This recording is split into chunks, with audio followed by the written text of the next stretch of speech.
የኢትዮጵያ ህዝባዊ አብዮታዊ ፓርቲ ኢህአፓ ነው ከተመሰረተ 53 ይፋ ከታወጀ 50ኛ ዓመቱን ለማክበር አቂዳኑን ለማደስ ዝግጅቱን አጠናቋል። ይህ የሀገር በቀል ህዝባዊ ፓርቲ በዚህ ሁሉ የውጣ ውረድ ዘመኑ በርካቶች ተሰውተውበታል፣ ታፍነውበታል፣ የቁም ስቃያቸውንም አይተውበታል። አሁንም ይዞት የተነሳው የህዝባዊ መንግስት ጥያቄ ምላሽ ባለማግኘቱ የኢትዮጵያ ህዝብ ወገንተኝነቱን ቀጥሎ በትግል ይገኛል።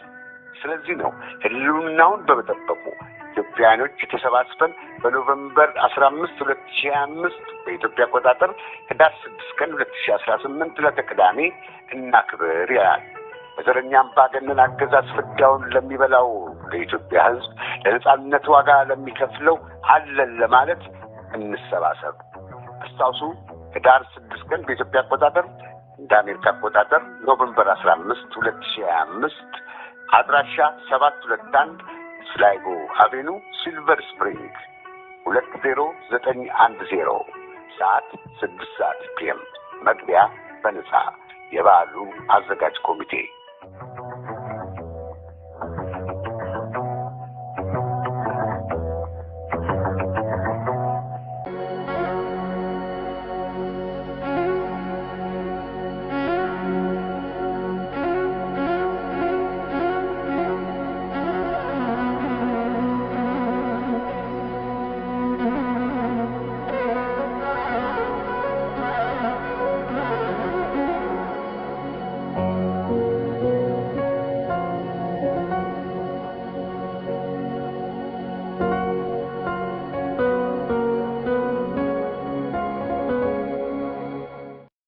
ሰላም ጤና ይስጥልኝ። የፍኖተ ዲሞክራሲ አድማጮች እንደምን ሰነበታችሁ የምንለው የዚህ የፍኖተ ዲሞክራሲ ሬዲዮ አዘጋጆች ነን።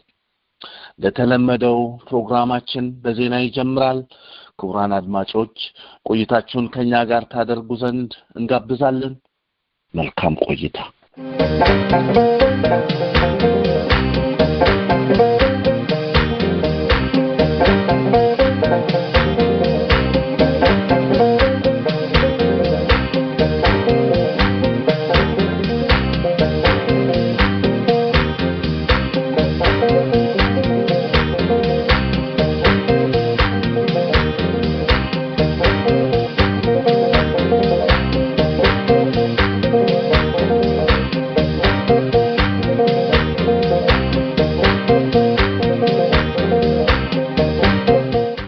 ይህ ዘረኛና ግፈኛ አገዛዝ የጭቆና ዘመኑን ለማራዘም የሃይማኖቶች ግጭት እንዲከሰት እያሴረና እየቆሰቆሰ መሆኑ ተጋለጠ።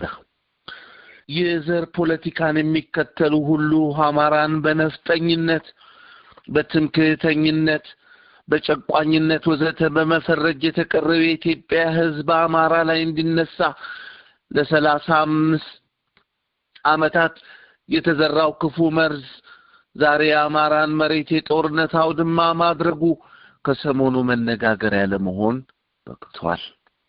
በአማራ ህዝብ ላይ የተከፈተውን የእብሪትና የግፍ ጦርነት እየመከተ በሚገኘው በፋኖ እንቅስቃሴ ስር ተሰባስበው በመታገል ላይ የሚገኙ አርበኞቹ የአማራ ፋኖች እየተፋለሙ ስልጠና እየሰለጠኑ ፍልሚያ የሚል ስልትን ይዘው የተነፋውን ያገዛዙን የእብሪት መንፈስ እያስተነፈሱት መሆናቸው የታወቀ ነው።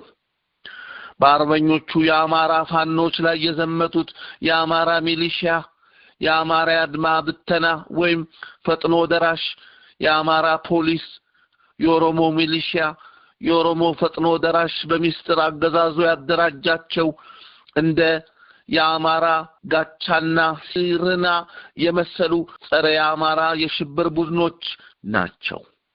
ከዚህ በተጨማሪ የደቡብ ኢትዮጵያ፣ የጋምቤላ፣ የአፋር፣ የሶማሌ ወዘተ አካባቢዎች የአማራ ፋኖችን ለመዋጋት የሰው ኃይል መዋጮ እንዲያደርጉ በአገዛዙ በተሰጠ ትዕዛዝ መሰረት ዜጎች ተገደው መዝመታቸው ሲታሰብ በአሁኑ ወቅት አገዛዙ በአማራ ሕዝብ ላይ እየፈጸመ የሚገኘውን የዘር ፍጅት ሁሉም ሀገርና ወገን ወዳድ የሆነ ሁሉ መኮንንና ማውገዝ እንዳለበት የሚለው ጥሪ በስፋት እየተስተጋባ ይገኛል።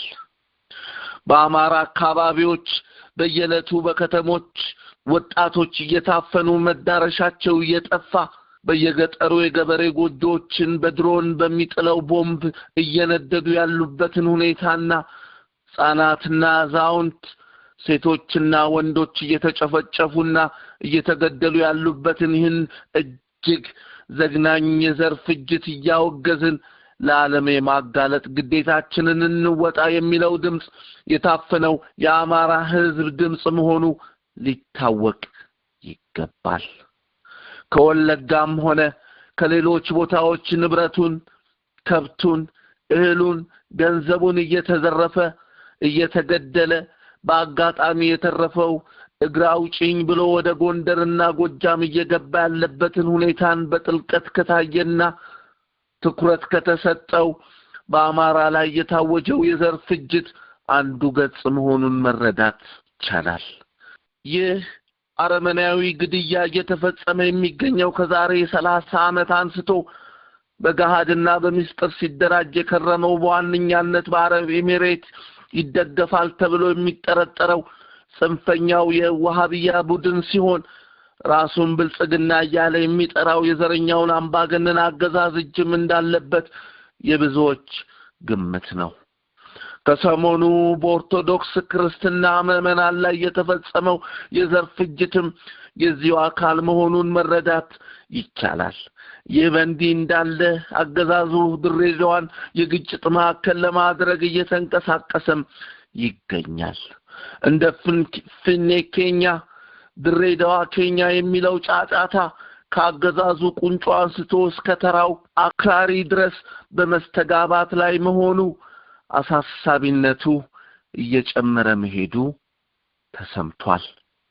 ድሬዳዋ ከሚገኙ ምንጮቻችን መገንዘብ እንደተቻለው በቅርብ ጊዜ ውስጥ ድሬዳዋ የግጭት ቀጠና ትሆናለች የሚለው ስጋት ከቀን ወደ ቀን እየጨመረ መምጣቱን ነው። አገዛዙ በአንድ በኩል ሰላምን እያደፈረሰ በሌላ በኩል የሰላም አስከባሪ ነኝ በማለት የሚያሳየው ተውኔት የግፍ አገዛዙን እድሜ ለማራዘም የሚያደርገው መፍጨርጨር መሆኑ ሳይታለም የተፈታ ነው። የአብይ አህመድ ዘረኛና አምባገነን አገዛዝ የሀገር ውስጥ ዕዳ እያደገ የመጣው ለጦር መሳሪያዎች ግዢ የሚውለው ገንዘብ እየጨመረ በመሄዱ ነው ተባለ። በቅርቡ የአገዛዙ ባለስልጣኖች ይፋ ባደረጉት መረጃ የመንግስት የሀገር ውስጥ ዕዳ እየጨመረ መሆኑን ገልጸዋል። አገዛዙ በብሔራዊ ባንክ ለንግድ ባንኮችና ለመሰል ተቋም የሸጣቸው የግምጃ ቤት የቦንድና የትሬዠር ቢል ዋጋ 2.56 ትሪሊየን ብር መድረሱን የገለጸ ሲሆን ይህም የመንግስት ዕዳ በረጅም ጊዜ ሆነ በአጭር ጊዜ ወቅቱን ጠብቆ መክፈል ያለበት መሆኑ ይታወቃል። አገዛዙ ከኢትዮጵያ ንግድ ባንክ ያገኘው ገንዘብ ከዕዳው 44% የሚሸፍነው ሲሆን 27% ደግሞ ከብሔራዊ ባንክ የተገኘ ነው። ቀሪው ከጡረታ ፈንድና ከሌሎች ክፍሎች የተወሰደ ነው። የአንድ ሀገር የመንግስት ዕዳ የሚጨምረው መንግስት በተለይ ለልማት ፕሮጀክቶች የሚያወጣቸው ወጪዎች በገቢ ታክስም ሆነ ከሌሎች ቀረጦች የሚያገኘው ገቢ ሲያንስ ነው። የልማት ፕሮጀክቶች ይህን ያህል ባልጨመሩበት ሁኔታ የዕዳው መጨመር የሚያሳየው አገዛዙ ለጦር መሳሪያዎች፣ ለታንኮች፣ ለድሮኖች፣ ለሚሳይሎች ወዘተ መግዣ የወጣ መሆኑ ግልጽ ነው። አገዛዙ ከአገር ውስጥ የተበደረውን ገንዘብ መክፈል ሲያቅተው እንደ መፍትሄ የሚወስደው ተጨማሪ ብር አትሞ ማሰራጨትን ነው። ይህ ደግሞ የብር ዋጋ መርከስና የዋጋ ንረትን ማስከተሉና አልፎ ተርፎም የማክሮ ኢኮኖሚውን ጤንነት መጉዳቱ አይቀሬ ነው። በመጨረሻም በኢትዮጵያ ለዓመታት የሰፈኑት ተደጋጋሚ የሰው ሰራሽና ተፈጥሯዊ ችግሮች አገሪቷን ከፍተኛ ቀውስ ውስጥ እየከተቷት ነው ተባለ። የተባበሩት መንግስታት ድርጅት የዓለም ምግብ ፕሮግራም ወይም UNDP ሰሞኑን ባወጣው የመወያያ ረቂቅ ሰነድ ላይ ተቋሙ በሚቀጥሉት 5 ዓመታት በኢትዮጵያ ለማከናወን ላቀደው የሰብአዊ እርዳታ አቅርቦትና አገልግሎቶች $505 ቢሊዮን እንደሚያስፈልገው የገለጸ መሆኑን ሪፖርተር ጋዜጣ ዘግቧል። በዚህ ዘገባ በኢትዮጵያ 129 ሚሊዮን ህዝብ ዝቅተኛ ገቢ ያለው መሆኑን ጠቅሶ በድህነት ደረጃ አገሪቷ ከ193 ሀገሮች መካከል 180ኛ ደረጃ ላይ መገኘቷንም ዘገባው ይፋ አድርጓል። በተለይ የአብይ አገዛዝ ስልጣን ከመጣ ጀምሮ ባለፉት 7 ዓመታት ኢትዮጵያ ከተፈጥሮ ቀውሶች ማለትም ከድርቅ፣ ከጎርፍ፣ ከበረሃ አንበጣ፣ ከኮሮና ቫይረስና ሌሎች ተላላፊ በሽታዎች በተጨማሪ የፈላጭ ቆራጭነት አገዛዝ እየተጠናከረ በመምጣቱ ምክንያት የእርስ በርስ ጦርነት፣ ዘር ተኮር ማፈናቀሎችና ግድያዎች ወዘተ እየተባባሱ በመሄዳቸው ህዝቡ ለከፍተኛ ስቃይ መዳረጉ ተመላክቷል። ዛሬ የኢትዮጵያ ኢኮኖሚ ከፍተኛ ችግር ያለበት ነው። እድገቱም ተቀዛቅዟል። በአገሪቷ የበረታ ድህነት ስር ሰዷል። ስራ አጥነት ሰማይ ነክቷል። ስራ ያለውም ኑሮን ለማሸነፍ በቂ ገቢ እያገኘ አይደለም። በሁለት አሃዝ ውስጥ ያለው የዋጋ ግሽበት ህዝቡን እያማረረው ነው። በተለይ የምግብ አቅርቦቶች ዋጋዎች የማይቀመሱ በመሆናቸው ህዝቡ ህይወቱን ለማትረፍ እንኳን አዳጋች ሆኖበታል። አገሪቱ ወደ ውጪ የምትልካቸው ሸቀጦች ውስን በመሆናቸውና ወደ ውጪ የሚላኩት ሸቀጦች የሚያስገቡት ገቢ ወደ ሀገር ውስጥ ለሚገቡት ዕቃዎች ከሚከፈለው ወጪ በማነሱ አገሪቱ በቂ የውጪ ምንዛሬ ክምችት ሊኖራት አልቻለም።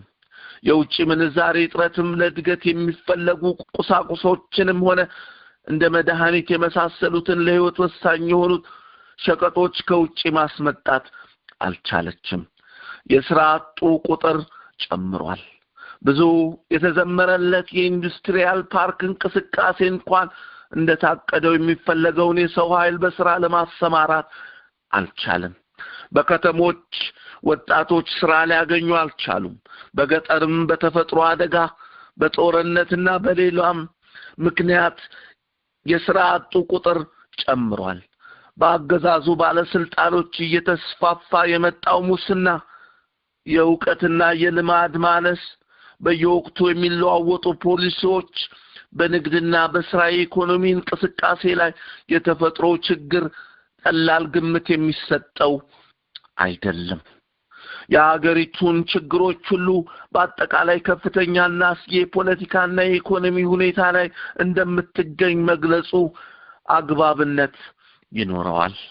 አገሪቱ ከግል መንግስታትም ሆነ ከበጎ አድራጎት ድርጅቶች የምታገኘው እርዳታም እየመነመነ በሄደበትና የውጪ የግል መዋለ ንዋይ እንቅስቃሴ እየነጠፈ በሄደበት ወቅት የተባበሩት መንግስታት የዓለም ምግብ ፕሮግራም ያቀደው $505.5 ቢሊዮን እርዳታ የበርካታ ዜጎች ህይወት ሊያተርፍ ይችላል የሚል ተስፋ ያላቸው መሆኑን ብዙዎች እየገለጹ ነው።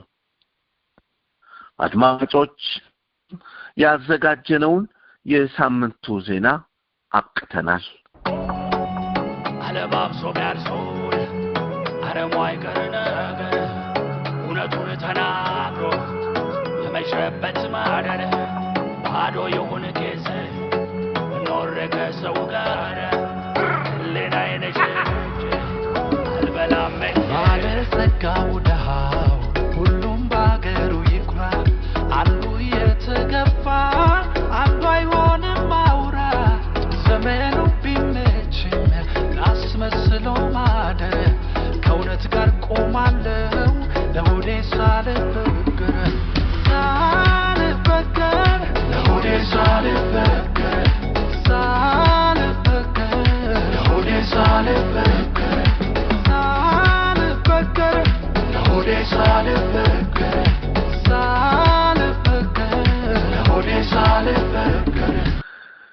ክቡራን አድማጮች ቆይታችሁን ከኛ ጋር በማድረጋችሁ ያመሰገንን እኛም ያዘጋጀነውን የሳምንቱን ፕሮግራም እዚህ ላይ አብቅተናል እያልን እንሰናበታችኋለን።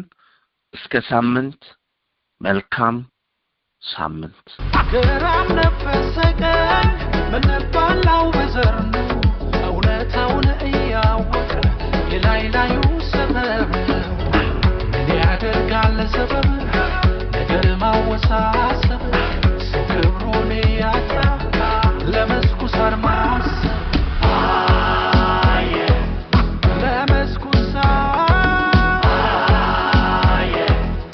ለመስኩ ሳር ማሰብ ከመከተላ